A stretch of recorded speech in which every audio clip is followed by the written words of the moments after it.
के संदर्भ में कैसे वो आंदोलन आगे बढ़ा और आंदोलन किस परिणति के रूप में अपने को प्राप्त किया, इस बात की चर्चा किया। परिणाम क्या हुआ कि उस आंदोलन के परिणाम स्वरूप गांधी और नेहरू वगैरह सब जेल में डाल दिए और इसी बीच ब्रिटेन में प्रथम गोलमेज सम्मेलन का आयोजन होता है। किसका आयोजन होता है? प्रथम गोलमेज सम्मेलन का आयोजन होता है। एक बात हम आपसे बार बार कहते हैं, कोई भी काम बिना कारण के नहीं होता, तो इस गोलमेज सम्मेलन के आयोजन का भी कोई ना कोई कारण अवश्य होगा। तो क्या कारण था प्रथम गोलमेज सम्मेलन का? कारण यह था कि साइमन कमीशन की रिपोर्ट प्रकाशित हो चुकी है।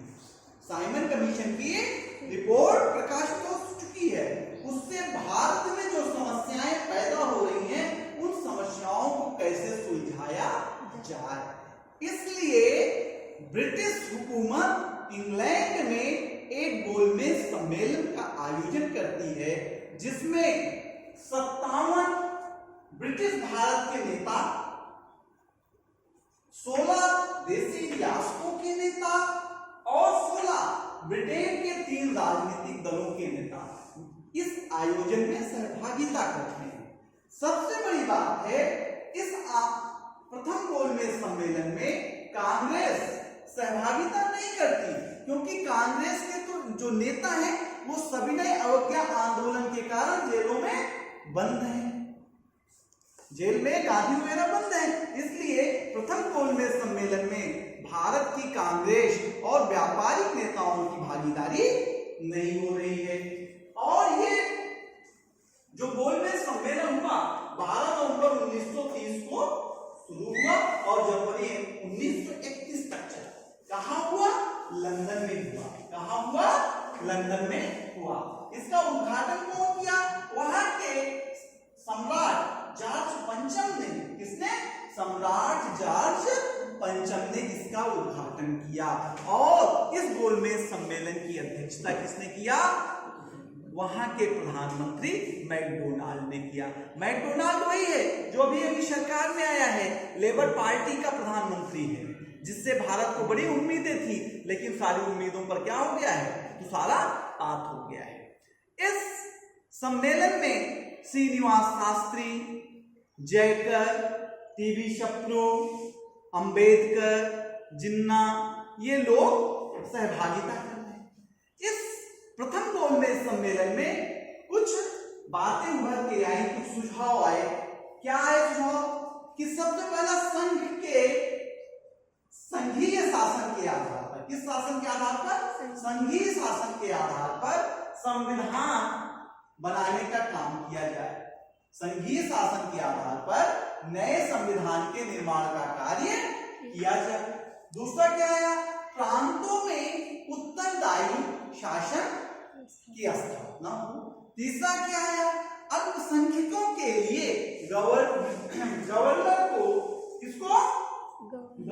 को कुछ विशिष्ट शक्तियां सौंपी जाएं। अगला क्या आया? कि केंद्र में आंशिक उत्तरदायी शासन हो। केंद्र में क्या हो? आंशिक उत्तरदायी शासन हो तथा गवर्नर जनरल को कुछ विशिष्ट शक्तियां दी जाए। और अगला क्या आया? सुझाव आया कि अंतरिम काल के लिए कुछ रक्षात्मक विधान बनाए जाए। ये सुझाव उभर करके प्राप्त हुए प्रथम गोलमेज सम्मेलन। लेकिन समस्या क्या हुई कि जो संघ शासन के आधार पर नए संविधान के निर्माण की बात थी, इस पर समझौता नहीं हो पा रहा था, क्योंकि सांप्रदायिक समस्या का इसमें समाधान नहीं हो पा रहा था, इसका कोई हल नहीं निकला, इस पर कोई समझौता नहीं हो पाया। क्या सांप्रदायिक समस्या आ रही थी? 2 वर्ग था गोलमेज सम्मेलन में, 2 वर्ग था, एक अल्पसंख्यक वर्ग था, एक बहुसंख्यक वर्ग था। कह रहा था कि जब आप नया संविधान बनाएंगे तो बहुसंख्यक वर्ग कह रहा था कि आप संयुक्त निर्वाचन पद्धति को उसमें लीजिए। क्या लीजिए? संयुक्त निर्वाचन पद्धति को लीजिए, जिसमें अल्पसंख्यकों के लिए कुछ स्थान निर्धारित कर दीजिए। क्या करिए? अल्पसंख्यकों के लिए थोड़ा सा स्थान निर्धारित करिए। लेकिन जो अल्पसंख्यक प्रतिनिधि प्रतिनिधि गए थे, वे कहते थे ना ना ना ना, संयुक्त निर्वाचन पद्धति को आप मत अडॉप्ट करिए, आप मुसलमानों के लिए क्या करिए, पृथक निर्वाचन मंडल का उपयोग करिए। क्या करिए? पृथक निर्वाचन मंडल का उपयोग करिए। इन दोनों बातों पर सहमति नहीं बन पाई प्रथम गोलमेज सम्मेलन में, और अंबेडकर भी चाह रहे थे कि हरिजनों के लिए भी, किसके लिए? हरिजनों के लिए भी पृथक निर्वाचन मंडल अपना लिया जाए। इन सारी बातों के आधार पर ब्रिटिश प्रधानमंत्री और ब्रिटिश हुकूमत को समझ में आ गया कि कोई भी हल बिना कांग्रेस के शामिल हुए संभव नहीं है।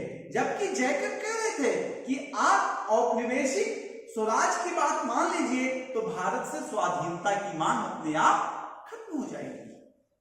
लेकिन ब्रिटिश हुकूमत को समझ आ गया कि हमें यदि कुछ सार्थक कदम उठाने हैं तो क्या करना पड़ेगा, कांग्रेस को गोलमेज सम्मेलन में बुलाना होगा। इसलिए 1931 में गांधी जी और कांग्रेस के अन्य नेताओं को छोड़ दिया गया, और फिर आगे कल देखते हैं द्वितीय गोलमेज सम्मेलन